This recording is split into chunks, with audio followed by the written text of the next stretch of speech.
Welcome to Midlife and Beyond Reinvention. Today I have with me Sophie Zollmann.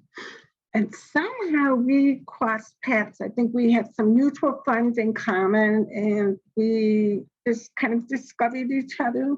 We had a wonderful conversation and discovered that we both have had midlife reinvention. So, Sophie, tell us about a little bit about you, who you are, and how your own midlife reinvention came about. Sure. So I live in Nashville, Tennessee. We've been here since 2013, and this is our second round of living in the Nashville area. We lived here back in the day in the early 2000s, or late 90s, actually.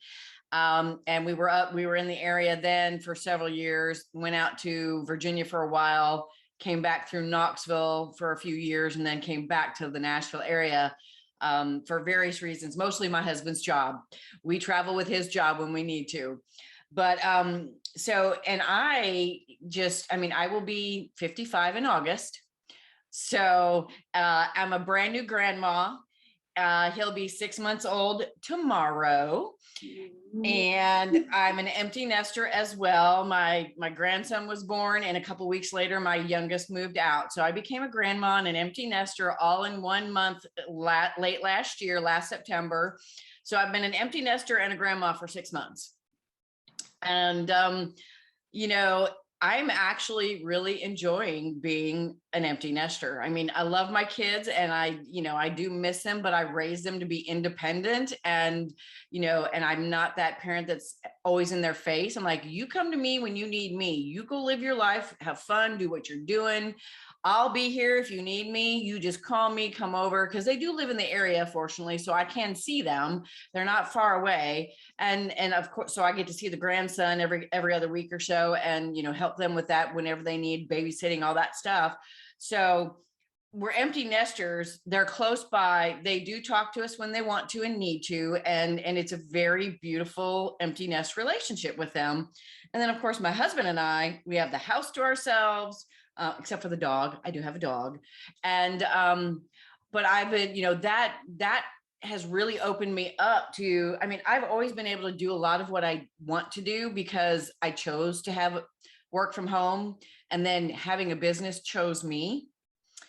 And it allowed me to have the kind of relationship I have with my kids because I was there for them. I wasn't in a job and they weren't homesick with a babysitter. They weren't, if they needed me, I was there.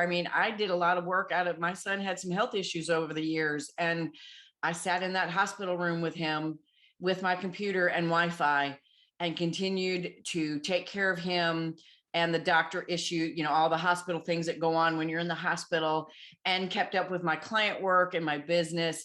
And I would have never been able to do any of that without the business and working from home. But so late Q4 last year is when my rebrand, redesign, makeover, and coming out, so to speak, happened. And it mainly happened because of my current business coach. I started working with her last July, and we were just really, I've hit the 6-figure mark, the multiple 6-figure mark. I want to make 7 figures now. And she's been really working with me intensely on what that's going to take. And when one of the first steps we did was putting together ways to package our services in a way that works for the clients, is at a great price point, and doesn't mean a lot of customization, quotes, and a whole lot of paperwork for someone to hire me. Makes things much more simple. And in the process, we were trying to name these packages. And so I'm an 80s child. I love 80s music. I love pop rock music. And when I initially started naming these packages, I was picking song titles. And I ran those 3 song titles by my husband, and he thought I wanted to take him to bed. And I went, okay, so no, we're not selling sex here. I have to rename these packages. And I came up with 3 new names. And I was in a session with my coach, and I gave her these 3 names, and she's like, they're okay, but they're just meh. She goes, what were your original names? And I got this big grin on my face, and she's like, whoa, wait a minute. You just lit up. you just changed into someone totally different. What was that? And that's when I told her, I said, they were song titles. And, they were 80s pop, 80s, 90s pop rock. I mean, one of them is a Rolling Stones tune, so I don't believe it's 80s or 90s, but still, it's rock music. And she was like, you just lit up over that. Why, the way you're dressed, because I was in person with her and I was in professionally dressed, and an in-person coaching session with several other women. And she's like, that look that you're putting on right there does not say 80s pop rock, Stevie Nicks witchy woman. Does not say that at all. Why not? And I said, because I'm a business person and I have to be professional and conservative and clean cut. And she's like, the hell you do? She says, you need to be you. So you need to get a makeover. You need to rebrand your website. You need to get, and part of our coaching program is photo shoots. And she said, on your next photo shoot with us, you need to bring that you out. And so the process started. When you stepped into that 80s, 90s, you the soul person, what did that look like? It looked like the look was a little bit different in the sense of I went back to wearing my witchy's clothes, my the clothes that I absolutely adore, I love, that are kind of witchy, new age, plus I love leather jackets, leather boots. Mm-hmm. So I started bringing those things back. I think I had 2 pairs of leather boots when this started. I now have like 6 pairs of leather boots. Well, you're in Nashville, home of the leather boots, so you can get them anywhere. Yeah. So I literally cleaned out my closet of all the stuffy conservative clothes, started buying clothes. I mean, this shirt I have on, this little snake, that it's not snakeskin, it's just a snakeskin pattern. This is one of those things that I love to wear and was not willing to wear in business situations. And I happened to have it with me during that event. And so the next day, I actually started the makeover the next day. I went in this shirt and I did have my ankle boots with me. So I was wearing black pants and my ankle boots, and I did my hair different. I put on much more makeup and my witchy jewelry and different things. And I walked in that door and everybody in that room went, oh my God, look at you. That is a totally different person that just walked in the door. You look gorgeous. Your energy is just popping. And she was like, and when I told her that I brought this, not sure I was going to wear it because, like I said, I didn't really feel like this was a professional thing to wear. She's like, what's wrong with that? She goes, you look fantastic. There's nothing wrong with that. You are perfectly professional in that outfit. She's like, and everybody in the room was the same way. We bought into the idea that we need to wear this 3-piece suit with conservative heels and a strand of pearl at a business event. But the reality is that when we step into who we are, we attract more business because people are attracted to that passion on your face, that energy that lights you up. They want to buy from you even more. Because all of a sudden, they're attracted to that authenticity that you are just walking and owning in the room. Yes, that you definitely, and the energy and all of it, because, when you're under a mask or you're stifling yourself or, suppressing, the 80s pop rock, Stevie Nicks witchy woman piece of me, I'm not the full representation of myself. So they're not really getting to know me. And, they can sense that. They're like, well, she's cool. But I don't know, there's just something just not vibing there for me. But, when I stepped up and started, wearing makeup again and wearing the clothes that I adore, the boots that I adore, and started doing those things. I mean, even my husband noticed, because at first he was like, because I've spent the last gazillion years working from home. And for most of it, I haven't worried about dressing up, wearing makeup. Of course I shower and wash my hair and all those things, but never went, into, makeup and really, the clothes I adore, up top. Cause I'll tell you a secret. I still don't have dress pants on below the waist here.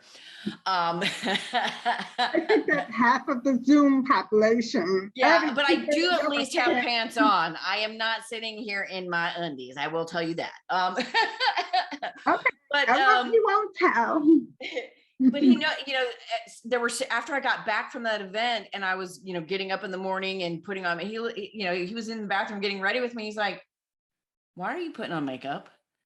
And I'm like, "Well, because I'm stepping into my business and I'm stepping into this new me, and I have podcast recordings today. I have Zoom meetings today, and I'm going to show up as me in my glory, in my beauty, in this." And he was like, "Cool. Okay."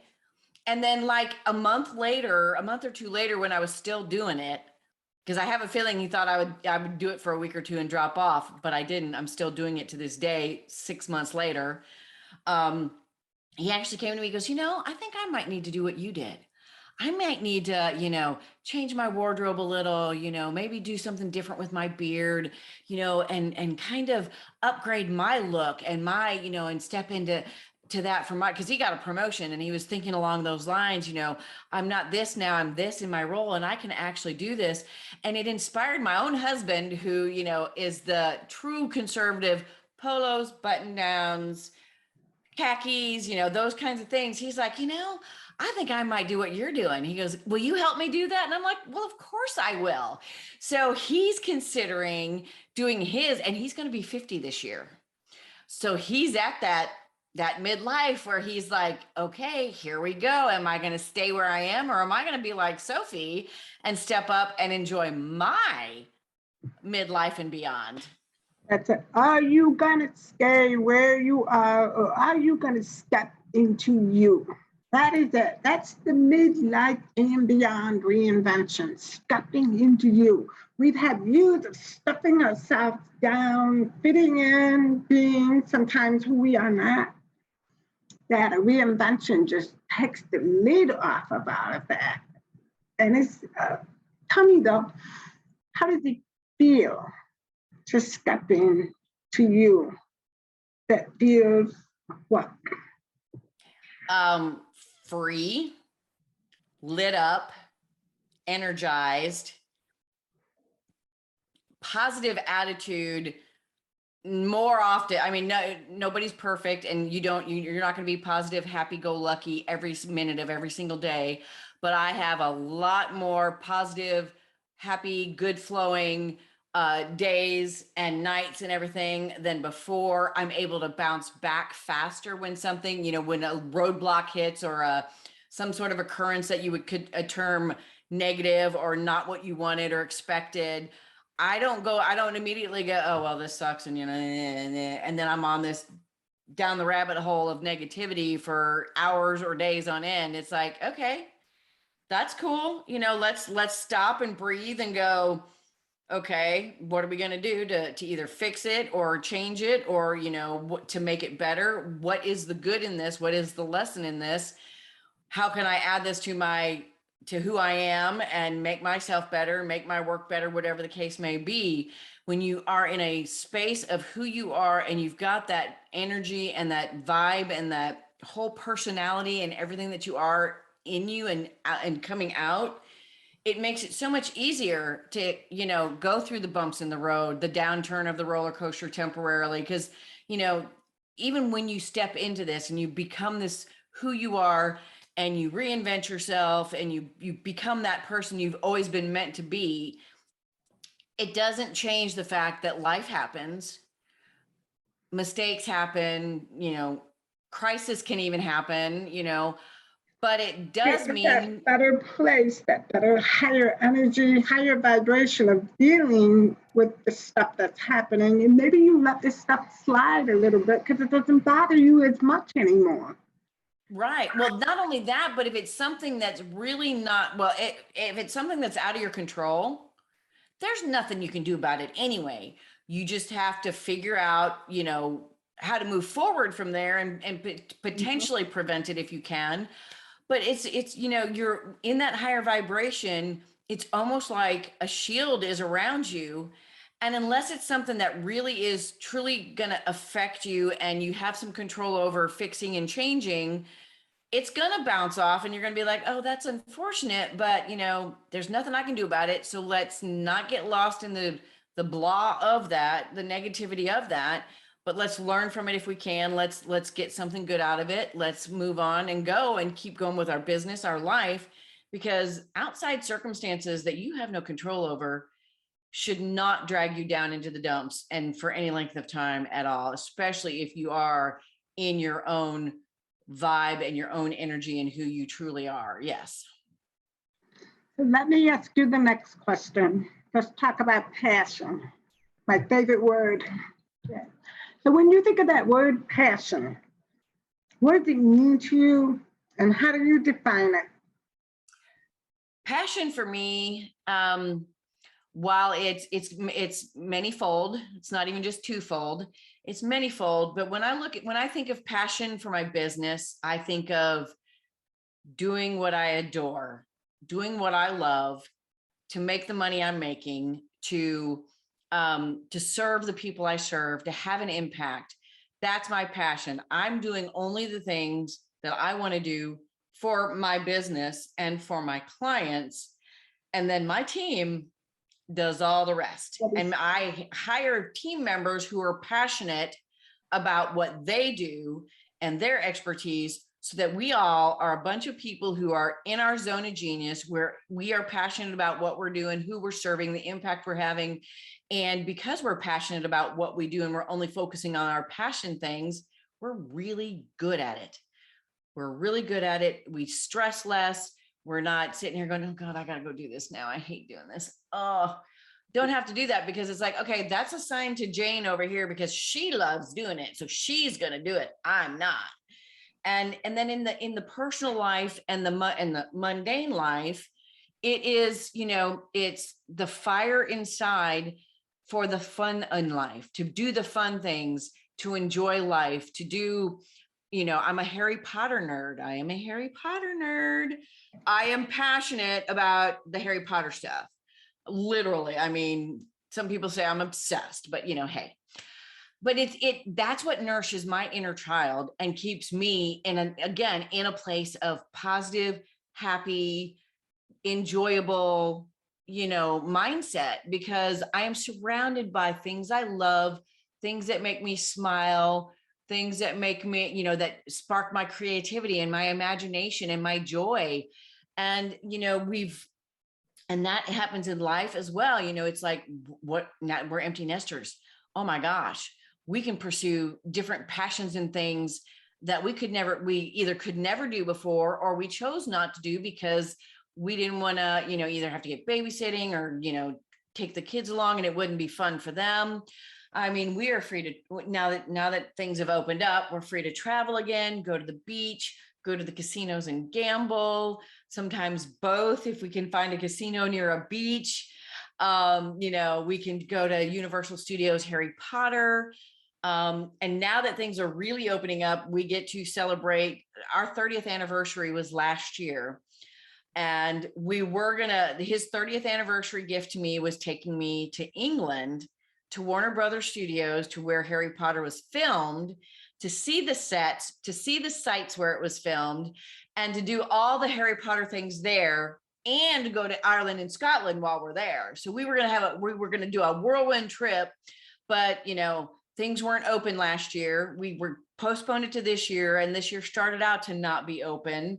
So next year, or on our 35th, we haven't decided which, either next year or on our 35th, we are going to make that trip, and we're going to see my passion in action at the actual film studio, to see the sets, to see the characters.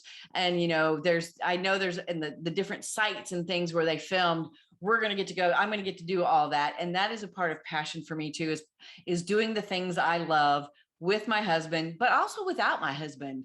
I like me time and alone time too.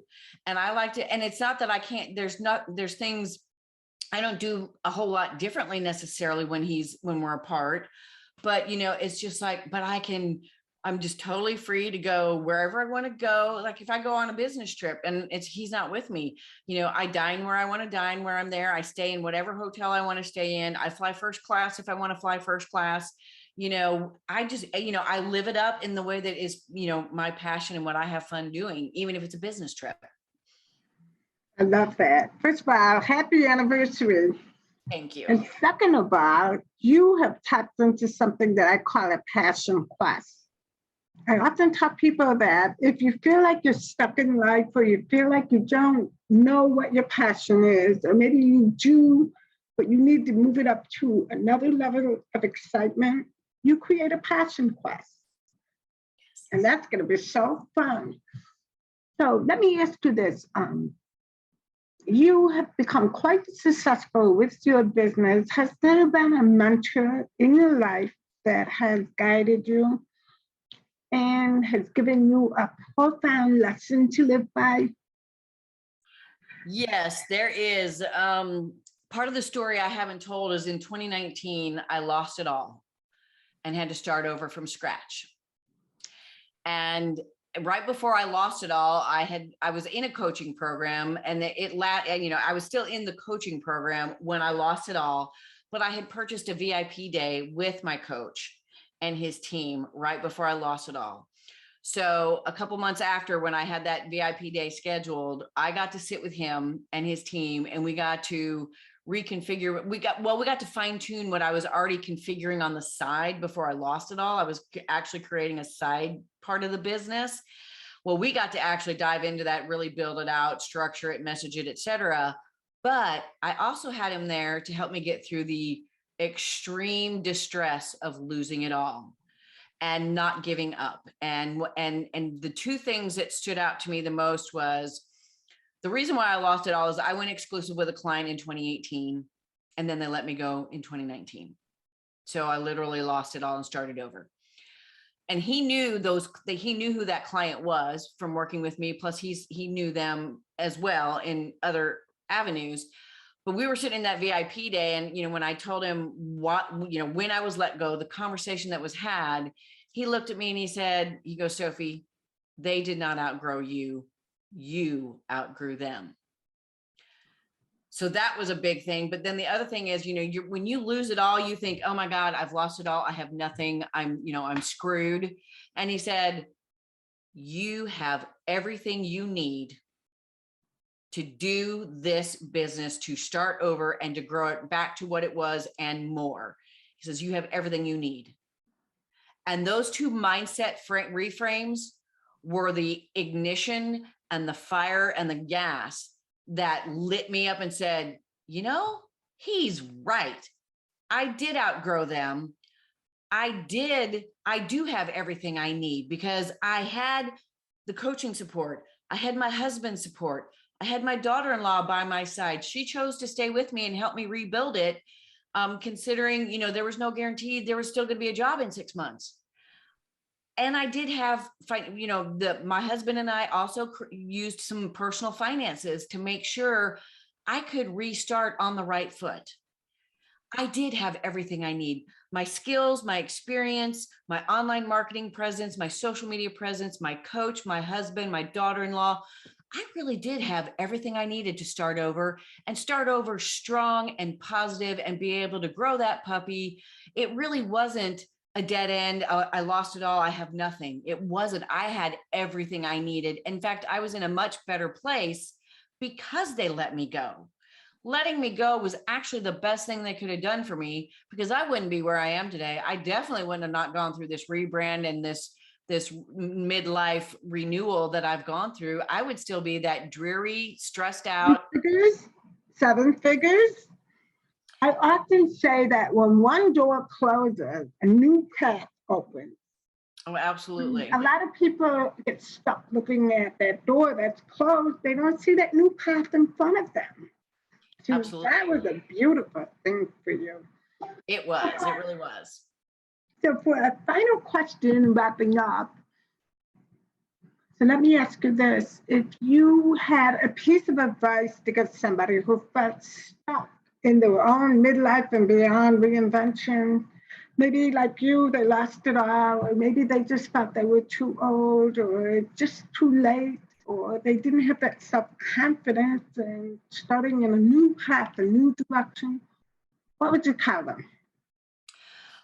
Well, first and foremost, you're never too old to start something new.